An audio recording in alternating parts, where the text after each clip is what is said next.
Seja muito bem-vindo... Eita, deu uma desafinada legal, Gabriel Tuller. Fala, meu Jesus. Seja muito bem-vindo ao 2 Dedos de Teologia. Eu sou o pastor Iago Martins, você está no meu escritório e hoje é o Teólogos do Twitter, o programa em que eu chafurdo na lama da internet para encontrar o que há de melhor a se comentar e instruir sobre teologia aqui neste mundo caótico que é a teologia da interwebs. Você deve estar estranho que eu esteja em casa, porque, na verdade, aconteceu o seguinte, o Estúdio Sala está em reforma, eu gravei um monte de vídeo com antecedência pra poder a gente fazer a reforma. Uma reforma sempre demora mais do que o previsto. E aí acabaram os vídeos e ainda tá em reforma. A gente tá gastando uma nota preta pra deixar o ambiente mais acústico. A gente trocou o teto. O pessoal reclamava, tem uns graves aí que sobram às vezes. Meu irmão, não vai ter mais não. Agora a gente pagou lá um telhado acústico, não sei o que, a gente achou um engenheiro de áudio e tá lá. Agora o negócio vai voltar tinindo, tá? Tinindo. Mas aí...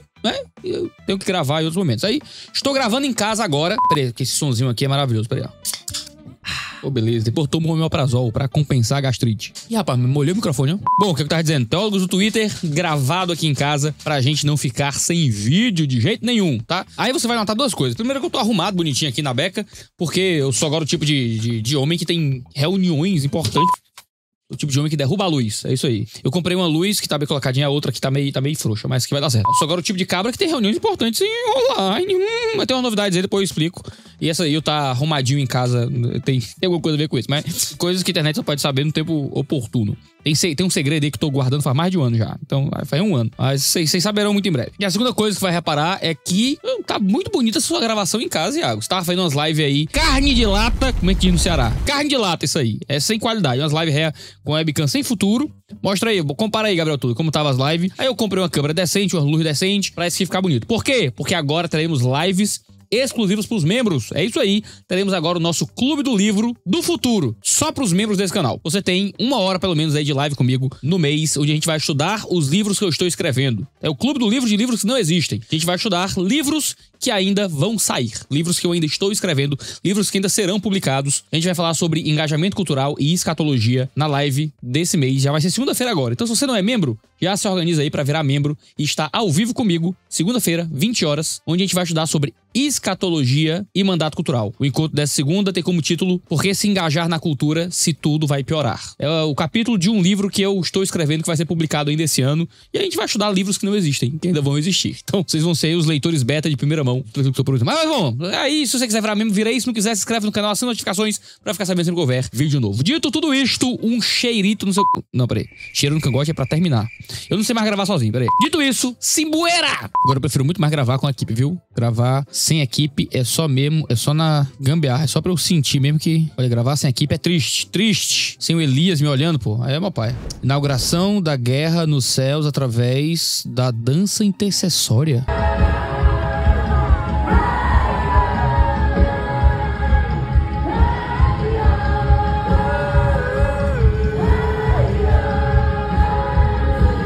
Você entendeu o que é isso aqui? Pera aí. Juventude da Ásia está guerreando por um movimento missionário. Você juntará a batalha? Estamos levando uma equipe de 100 estudantes para as 4 nações dos tigres asiáticos para jejuar e orar junto com as igrejas, provavelmente em missões. Há milhares de jovens esperando para atender ao chamado e suas orações poderão realmente fazer história. Inscreva-se em nosso intensivo Nazarita, é isso? Nazireu? E nas missões de verão na Ásia. Eu vou dizer, tá? Ih, rapaz, tá parecendo meu óculos.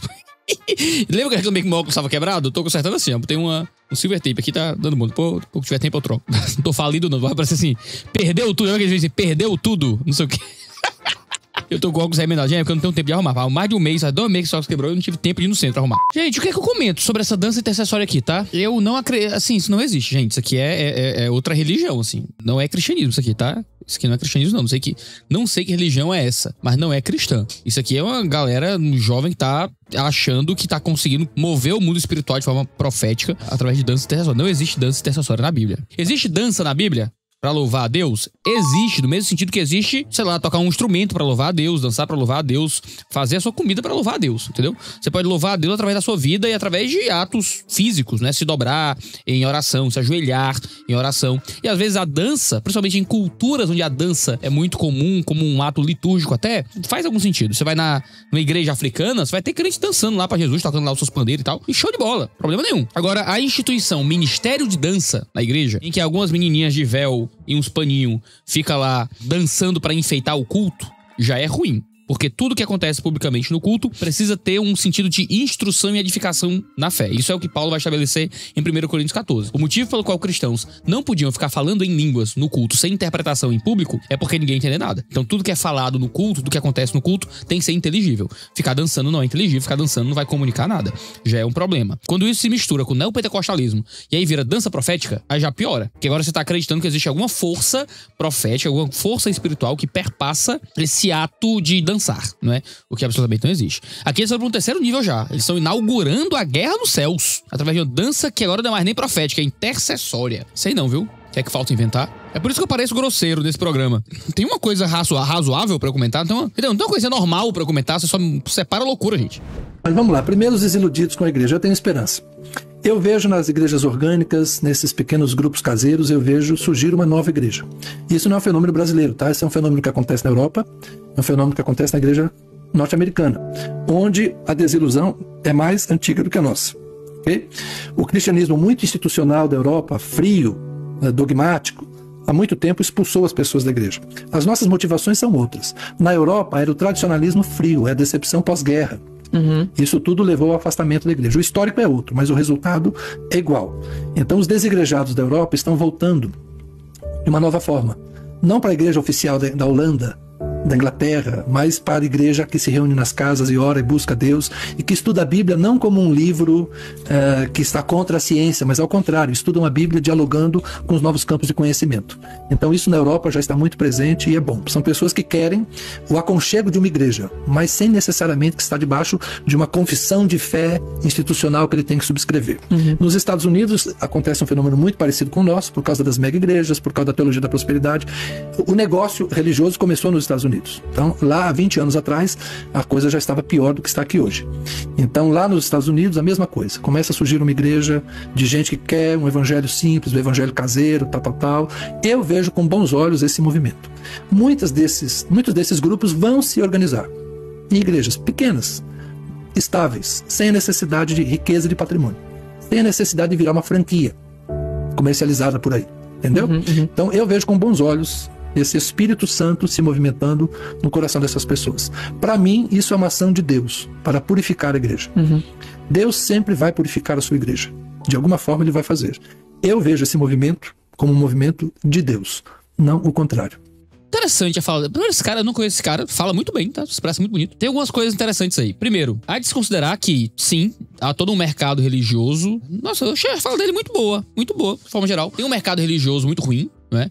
E esse mercado religioso muito ruim acaba gerando um cenário de muita gente decepcionada, né? Então você tem recursos, patrimônios, né? Essas coisas como ele comentou aqui sobre a igreja, que tornam tudo, às vezes, muito complicado, muito problemático. Interessante ouvi-lo. E isso gera pessoas traumatizadas com a igreja e o caminho, né? Muitas vezes dos traumatizados com a igreja, dos feridos pela igreja, voltarem pra fé, às vezes envolve justamente esse processo de ir pra comunidades normais, menores, mais simples, igrejas caseiras. Por mim, todo esse movimento é bonito mesmo, sim. Igrejas caseiras é um problema? Claro que não, né? Qual é o ponto? O ponto é, no fim das contas, essas igrejas caseiras vão acabar se organizando com o tempo, se elas vingarem, vão virar igreja institucional também, que vão ter que lidar com patrimônio, com liderança e coisa assim. Esse pessoal vai tudo pro mundo de novo, não é? Talvez. Essas igrejas caseiras, elas possuem uma estrutura de liderança, possuem prestação de contas, possuem pastores, possuem ceia, possuem batismo, possuem uma teologia. Ele falou uma coisa que pra mim é a parte preocupante, no sentido de, eles não querem uma confissão de fé pra subscrever, né? Pra mim é complicado. Eles não querem subscrever uma confissão de fé, por quê?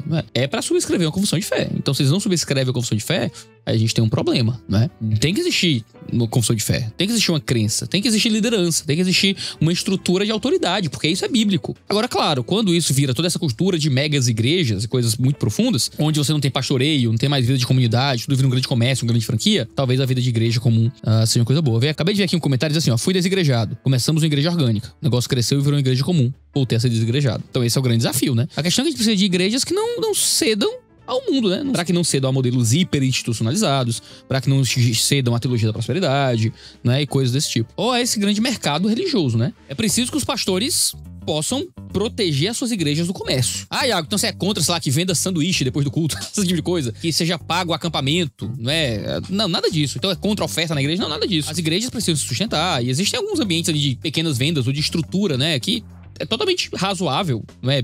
Correto que exista para que a igreja funcione também. Seja as ofertas, seja a venda de pequenas bobagens ali para que a igreja possa, um sanduíche, uma coisa assim, não é um problema com isso. O problema maior é quando você tem a estrutura da igreja subserviente ao modelo dinheirista. Ou tudo aquilo que está relacionado à vida da igreja subserviente a uma questão de ganho pessoal para alguém. Paulo vai dizer que pastores não podem viver o ministério pensando em ganho. Isso é errado, é pecado. Então pastores não deveriam estar no ministério pensando em como ganhar mais, o que é que seja, como ter mais dinheiro ou mais benefício pessoal. Quando Jesus purifica o templo, é porque o sistema de sacrifício estava afetado por quem poderia comprar mais, comprar o melhor animal para poder doar e tudo mais, o que é uma coisa horrorosa. Então quando você tem, por exemplo, a própria existência da igreja subserviente ao modelo de franqueamento, cara, isso é uma maluquice. É uma completa maluquice, tá? É preciso separar muito bem. Não tem nenhum problema que pastores ganhem dinheiro, por exemplo, com teologia, vendendo curso teológico na internet. Eu já fiz muito isso. Hoje eu não faço mais, não vendo mais curso nenhum e tal, mas não tenho mais nenhum curso. Mas sei lá, o cara vende coisa na internet, vende outra coisa, tem um outro emprego, ou então alguma coisa até relacionada com o seu ministério, mas que ele faz desatrelada ao que é a vida comum de uma comunidade local, é excelente, entendeu? Poucas coisas são melhores, por exemplo, de que um pastor conseguir ganhar dinheiro com teologia fora ali pra poder não ficar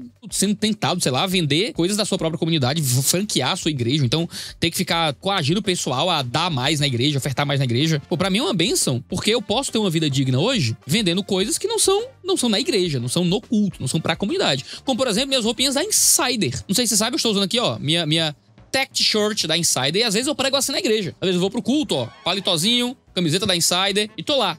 A minha igreja pregando. Tem até irmão que brinca. E aí, pastor, tá de Insider hoje? Eu digo, tô sim, né? Eu, cupom teologia da Insider, hein? E a gente brinca, mas nunca subi num púlpito da igreja vai dizer, irmãos, usem o cupom teologia da Insider. Eu nunca fiz isso na minha vida. Porque isso seria altamente inapropriado, é errado, a igreja não é pra isso. Mas a gente tá aqui na internet, tá no YouTube, tá em um momento de comunicação completamente diferente. Em que eu faço coisas que eu nunca faria num culto, né? Tô reagindo a coisa aqui do Instagram. Então é altamente natural que eu possa chegar pra você e dizer, ó, a Insider está na semana do consumidor. E quando você usa o cupom teologia, você ganha 15% nas suas compras e cumulativo com os descontos que já estão no site, você pode conquistar até 35% de desconto. É o tipo de coisa que eu não diria num culto de domingo. Mas pra você que assiste o vídeo aqui, é uma informação muito preciosa que pode fazer você finalmente trazer as roupas da Insider pra sua vida. Quem sabe até pregar no culto de domingo com a sua roupinha da Insider. Você sabe que a Insider é um excelente custo-benefício pra sua vida, porque você tem roupas que duram mais, com garantia, que não desbotam, que passam sozinho com calor aí do seu corpo, que desamassa rápido. Você tá cansado de saber que a Insider é o que há de melhor em termos de vestuário hoje. Isso vai ser um ponto do meu sermão? Não vai. Mas é uma coisa que eu tenho que contar pra você aqui na internet, pra você não ficar por fora do meio do consumidor da Insider. Peças inteligentes e versáteis. Pode usar pra ir pra academia, já uso o Tech Shirt pra academia, e aí eu tô aqui, ó. Tem dia que eu prego na igreja e vou direto pra academia, depois do culto. Eu só faço tirar o paletó, ó. Tech T-shirt já serve os dois cenários. Você fica confortável o dia todo, serve pra qualquer ocasião, não tem que passar, não fica com aquele odor característico aí de passar o dia inteiro com a roupa, te ajuda a ganhar tempo e te dá praticidade na sua vida. O link na descrição te leva pro site, você aplica o cupom TEOLOGIA pra aproveitar e não ficar de fora. Corre na Insider, que é o meio de consumidor, vai ter o link aí na descrição. Eu queria perguntar pros dois aqui, temos aqui um especialista em cartas paulinas e a Ruth também, que é uma excelente debatedora e professora. Vocês conhecem Gaia Afrânia? Contexto de Corinto? A pergunta é para vocês dois, pro Samuel e pra Ruth. Não. Não, conhece, Samuel? Não. Pois é, esse é um problema. Porque 1 Coríntios capítulo 14, verso 34... Não, peraí.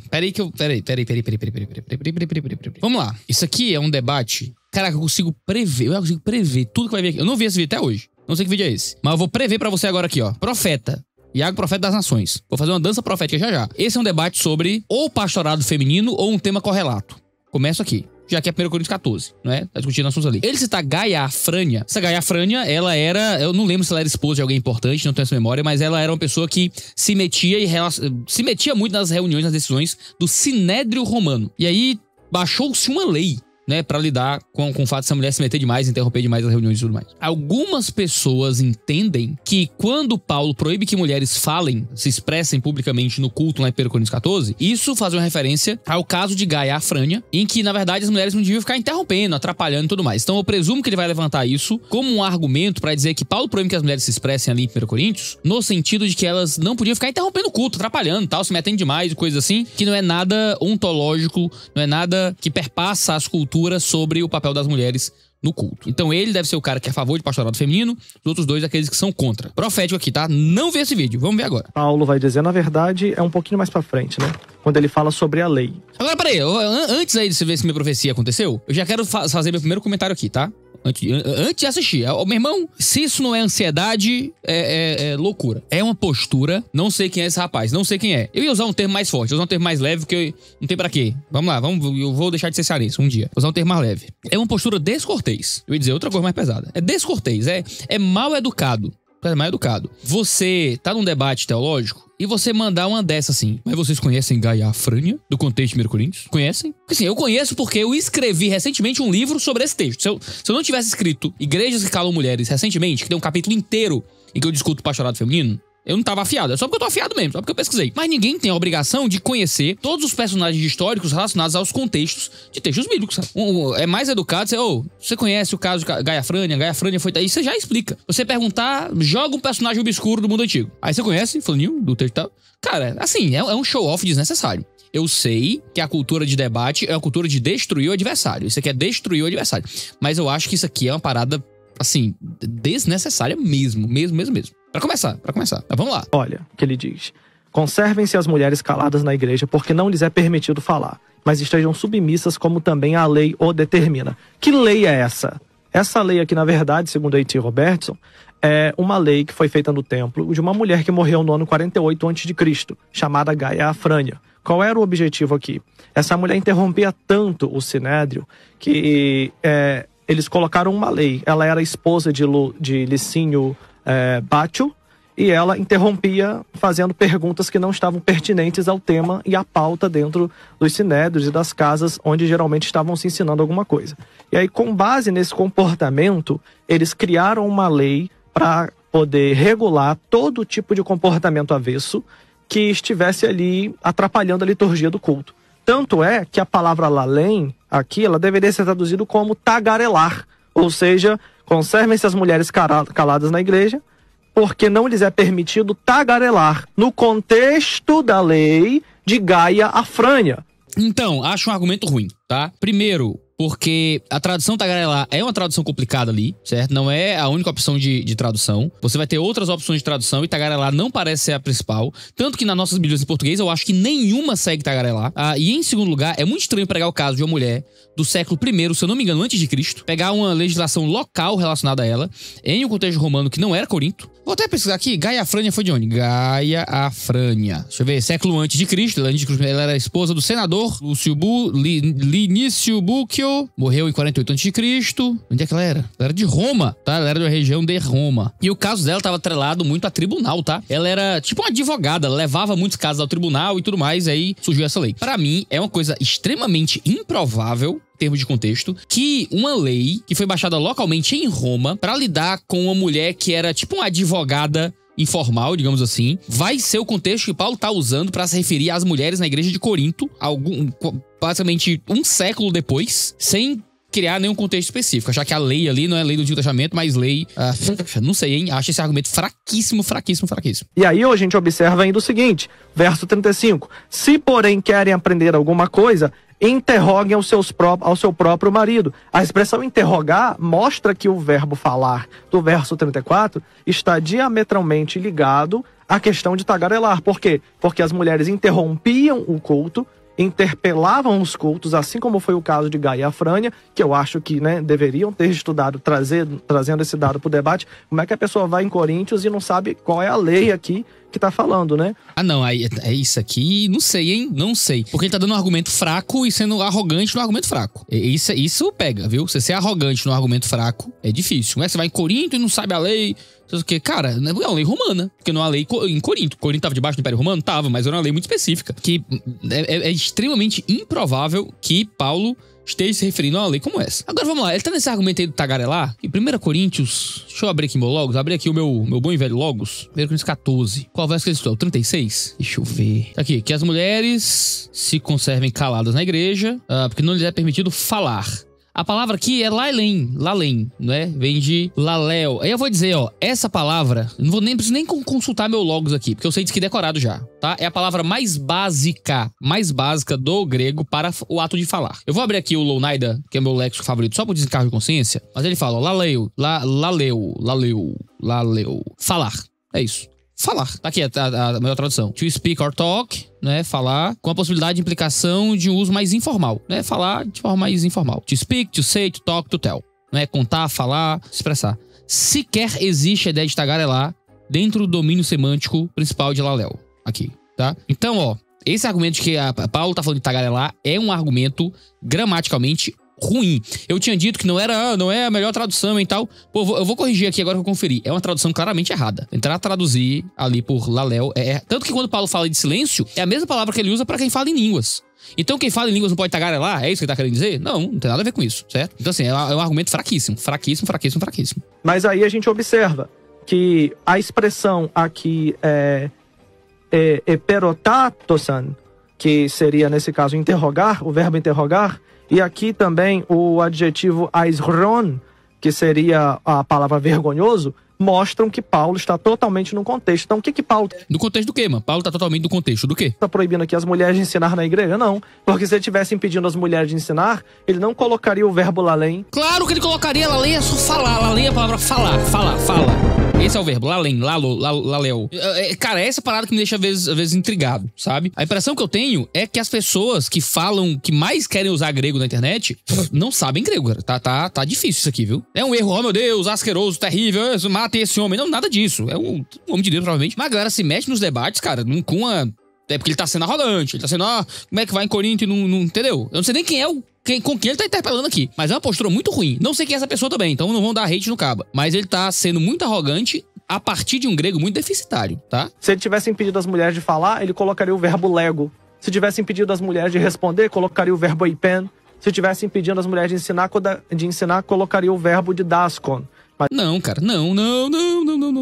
Isso é uma visão muito rígida do domínio semântico das palavras. Paulo poderia ter usado outras linguagens. Se ele usasse lego, não é? Tem um sentido mais de dizer, ou então laléu, não é? Laléu não tem necessariamente o sentido de tagarelar. Não sei onde é que esse cara tirou isso. Não é isso que os melhores léxicos que a gente tem vão argumentar, não. Mas ele tá proibindo as mulheres de tagarelar, tá no contexto da lei, tá no contexto de interromper e tá no contexto de ser vergonhoso e não aprender com seu marido.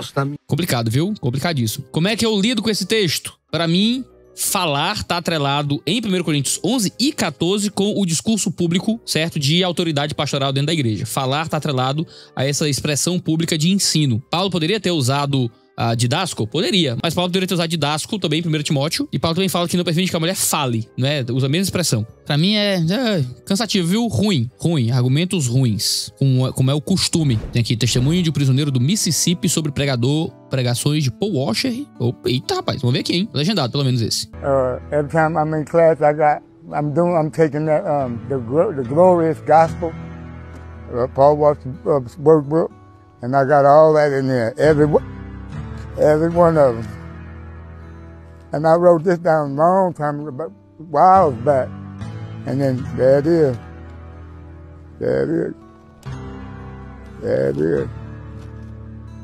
And it just goes on and on and on and on about Paul Washer, the divine dilemma, Jesus bore our sin, took the sin away from us and all that. Every time I think about what he did for me, it hurts me, bro. Because I've done so much dirt and guilt, and this man's dying for me. And I'm just really realizing what he done for me, you know what I'm saying? And it breaks me down every time, man. It really does. Because I was nothing but a ratchet sinner, bro. And I was doomed, I was hit. I'm going to hell. If I didn't know Jesus, I'm going to hell. And everybody else is too. They did.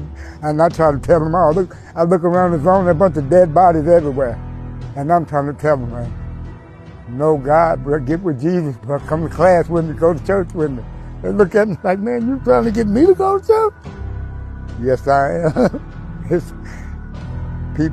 Things change when you're with the Lord, man. He changes your heart. Because I wouldn't have been sitting here crying right like I am now for the Lord. It didn't, man, it didn't even matter to me back then. I didn't care. But now to sit here and know what he really did for me, how could I not? Não sei quem foi da equipe que mandou isso aqui, mas obrigado. Aleluia. Que coisa maravilhosa. Coisa maravilhosa. É muito poderoso a gente enxergar essas pessoas que estão no sistema prisional por causa de coisas terríveis que fizeram. E o modo como eles percebem o próprio pecado, percebem a grandeza da própria maldade. E percebendo essa grandeza, amam muito profundamente. É aquela história do Cristo que diz aquele a quem muito é perdoado, muito ama, né? Então a mulher chega até Jesus, essa mulher é pecadora e tal, cuidado aí, viu? Essa aí não é mulher boa, não. E Jesus vai dizer, cara, ela se sente muito perdoada, ela entendeu a grandeza do seu perdão. Então ela ama grandiosamente. E amando grandiosamente, ela vai expressar isso. Então é um cara que vem do sistema prisional, então tem um passado obscuro, pelo estereótipo físico, né, que ele assumiu pra si, de tatuagem na cara e tudo mais. Certamente uma pessoa que não tava muito envolvido com a vida social muito comum. E aqui tá sendo alcançado pela pregação do Paul Washer, né? Poxa, e agora vai dizer que calvinista não evangeliza, né? Os movimentos missionários com presidiários que eu conheço aqui na minha cidade são de igrejas calvinistas. Muito poderoso. O evangelho é muito poderoso. Que coisa incrível, viu? Quem diz que todos do Twitter é só porcaria? Também tem coisa boa. Querem que suas filhas casem na igreja? Com quem? Dá uma olhada, espia. Quantos homens que tem na igreja? O cristianismo é a única religião. É a única religião no mundo com uma ausência crônica de homens. Uma religião começada por um carpinteiro, 12 apóstolos. Ô pastor, você está ouvindo? Pastor, chama o povo para orar para Jesus salvar e homens discipularem homens. O cristianismo é a única religião no mundo com uma ausência crônica de homens, principalmente homens e também mulheres, mas mais homens. Na faixa etária de 18 a 29 é o gap geracional. Tem um livro chamado A Geração Perdida. A igreja está ficando sem jovens. Nós queremos que nossa menina não casa com gente do mundo, mas vai casar com quem então, gente? Por que eu estou falando disso? Que é uma menina que parecia não ter perspectivas relacionais dentro do povo, já é outra cultura, outro povo, uma tribo nobre, e Deus deu o melhor para ela. Existe essa questão estatística, existe essa questão demográfica, etária, existe essa perda geracional, tá? De 19 a 29 anos é a geração que a igreja mais perde, é a faixa etária que a igreja mais perde. Eu lamento pelas meninas que estão na igreja, ainda bem que eu já casei. Que se eu fosse solteira, hoje, eu ia lançar o movimento, eu escolhi desesperar. Escolhi mesmo. Desesperar, falar e mostrar para os outros que não quer ver a realidade. Você tem filho aí, você quer que ela case com um homem decente, gente de Deus? Você vai como? Que dia que você fez uma campanha por isso? Porque se a gente não orar, não vai acontecer. Cadê a solteira? Fique de pé aí. Não é pecado ser solteira não, pode ficar de pé. É mais difícil para uma faixa etária que é para outra, tá difícil para todas as faixas etárias. Para as mais maduras, para as mais novas. Principalmente para as mais maduras. Porque o solteirão, ele fica até 25, 30 anos sem casar. Mas quando ele for casar, ele não vai caçar uma mulher madura. Sabe quem que ele vai caçar? A novinha, porque a gente vive numa cultura pedofílica. O estrupício vai caçar o quê? A de 18. Ficou masturbando até 30, vivendo na casa da mãe, e depois quer a novinha. Tá, ok, peraí. Isso é sério. Eu choro, eu sofro por vocês. Eu quero perguntar, em algum momento vocês deram uma olhada na igreja assim e pensaram... Mestre, eu preciso de um milagre. Certo, vamos lá, vamos devagar aqui. Eu acabei de ver muita coisa e eu fiquei meio semi-chocado aqui com algumas declarações. E aí eu poderia ter ido comentando devagarzinho, mas acabou que eu deixei passar tudo aí. Seguinte, vou dar uma busca aqui, calma aí, que eu vou jogar um Google aqui. Que eu tenho certeza que tem um dado errado aqui, tá? IBGE 2020, quantas mulheres evangélicas? Segundo o IBGE, eu tenho 58, dados 2020, tá? 58% de mulheres entre evangélicos. Então o gap não é tão grande assim. A cada 100 mulheres, 8 ficam sem marido. Então é uma solteira para cada 12 casadas. Então eu tenho uma solteira para cada 12 casadas. Então isso é um gap sexual gigantesco, absurdo? Eu acho que não. Em termos de gap sexual, você tem uma solteira a cada 12. Então, pra mim, não é um gap tão desesperador como essa mulher faz parecer, não, tá? Algumas igrejas têm mais mulheres? Tem. Outras têm mais homens. Eu conheço igrejas que só tem homem, não tem mulher nenhuma. Outras tem um monte de mulher, não tem homem. Então, você tem que olhar pra um demográfico pra além da sua vida. Além do seu próprio lugar, tá? Então, para com essas conversas doidas, gente. Vai procurar os dados. Esse é dado de 2020. Mudou de 2020 pra cá, em 5 anos mudou tudo. Não tem mais um homem convertido. E fora que isso não considera necessariamente solteiros, tá? Mas a nossa perspectiva, a nossa experiência mostra que geralmente casados, é mais comum que a mulher vá pra igreja do que o homem. Então, a quantidade de mulheres casadas que vão sozinhas para as igrejas sem seus maridos deve diminuir ainda mais esse gap. Então assim, parem de chororô. Quando alguém vier com esses desesperos, vocês, por favor, procure dados. Tá bom, quais são os dados que nós temos? Quais são os dados técnicos? Vamos lá, pesquisa. Tem IBGE, gente, tem fonte. Só procurar as fontes. Então deixem de Apocalipse. O que me parece é, sei lá, ela dá a entender que ir buscar marido no mundo não é tão ruim, aparentemente, só pode ser isso. É desculpa pra pecar, será? Não sei, não posso falar nada pra mulher, não posso julgar as intenções dela, mas eu acho de um péssimo gosto. E aí fala sobre desespero, não sei o que, desesperar, fazer campanha pra aparecer macho na igreja. Por que se desesperar? Por que desesperar? Será que não dá pra ser... Ela disse, ser solteiro não é pecado, não. E por que não ser solteiro? Você pode ficar solteiro. Se você quiser ler sobre isso, tem um capítulo inteiro sobre solteirice lá no livro Fogo no Parquinho. Se você não quiser gastar seu dinheiro com o livro, tem um sermão inteiro que eu fiz sobre solteirice lá no canal da Batista Manaim. E dá pra ficar solteiro. E Deus pode usar você soberano e graciosamente por meio de sua solteirice, tá bom? Agora tem uma parada que ela falou que eu gostei. Né? O cara fica masturbando até os 30 e aí vai atrás da novinha de 18. Tome, aí acho ótimo, né? Aí tome na cara também os cabas que só quer saber de novinha, não é? Caba não é novinho mais, mas só quer casar com a mulher novinha. Aí é top. É uma lapada bem dada. É um pouco exagerado. A lapada, talvez um pouco exagerado, né? Todo mundo que ficou até 30, não é? É porque tá masturbando? Né? Sei lá, não sei. Eu não sei. É porque tá numa cultura pedofílica? Né? Sei lá, acho que não, né? Não necessariamente. Uma das coisas que eu aprendi com o John Piper, nas aulas de pregação do John Piper, é assim, quando você for pregar, evita ficar criando essas correlações muito íntimas, né? O cara tá gordo porque é glutão. Não é? Você tá... e aí você faz essas relações meio infelizes. Você aí tá guloso, aí fica aí todo gordo, não sei o quê. Não, a galera que é gorda e não é glutona, entendeu? É meio nada a ver. Não é? O cara é desempregado porque é preguiçoso, ou sabe? É mendigo, é bandido. Sabe essas relações meio toscas? O pai ensina muito a evitar isso. Eu acho que esse tipo de correlação muito direta, né? Ficar aí masturbando até os 30, aí vai atrás de novinha, nessa cultura pedofílica. Pô, isso o cara ficou se guardando até os 30, né? O cara se guardou até os 30. Eu não tô falando de todo mundo. Mas, meu irmão, vamos se comunicar melhor, né? Tá no púlpito, tá pregando pra igreja, tá com um monte de jovem também já ouvindo ali, né? Vamos se comunicar com um pouco mais de responsabilidade. Olha quem tá falando, né? Acaba que fica sendo cearense na internet, né? Mas a gente tem que ter um pouco mais de cuidado, né? Nessas comunicações. Deus nunca planejou mandar Jesus para salvar ninguém na terra. Nossa, que alegria! Que maravilha! Que maravilha! Que beleza! Que beleza! Que beleza! Ai, que beleza. Já começamos bem. Essa ideia de que Jesus foi o plano B de Deus, né? Não era o planejamento de Deus. O cara tá com kippah na cabeça. Ele é judeu. Por que ele tá com kippah na cabeça? Mas beleza. E por que a Bíblia diz que Jesus foi imolado desde antes da fundação do mundo? Desde antes da fundação do mundo. O que significa isso? Será que isso não significa que já era o plano de Deus, antes da fundação do mundo, o envio do seu filho para nos salvar? De que Deus já tinha planejado desde o início o sacrifício do Cordeiro por nós? Ou o que esse texto significa? Me conte aí. Deixa aí nos comentários. O que significa que o Cordeiro foi imolado desde antes da fundação do mundo? Não é que Deus já tinha planejado isso desde antes? Mas vamos ver o resto, né? Vamos ouvir o resto. Não era plano de Deus, mas em meio ao percurso, Deus proveu Jesus para salvar toda a humanidade. E na hora que eu disse, a missionária ficou assim um pouco... acho que foi a primeira vez que ela ouviu isso.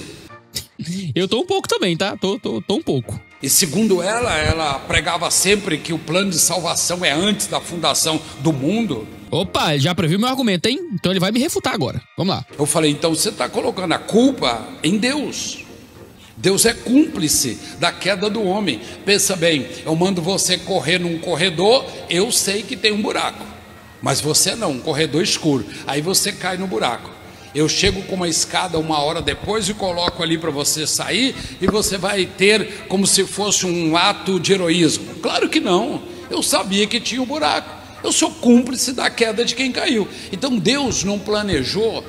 Então pegaram Deus de surpresa, gente. Pegaram Deus de surpresa. O que é engraçado é que ele não consegue refutar o versículo, né? Ele não consegue refutar Apocalipse 13:8.